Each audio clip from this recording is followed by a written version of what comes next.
ไต่แมงกีซ้อนกลางเดือนกันยาอยากเข้าออกพรรษามาเบิ่งกันครับว่ามันสิได้บ่มันสิลงบ่มีเสียงรบกวนแน่นะครับเด้อโอ้มันได้ตัวนี่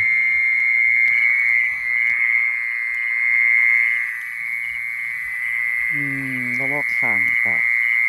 บ่มีสรุปว่า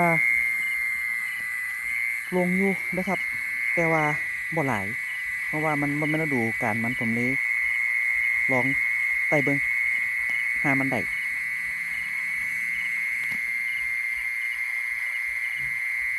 อัน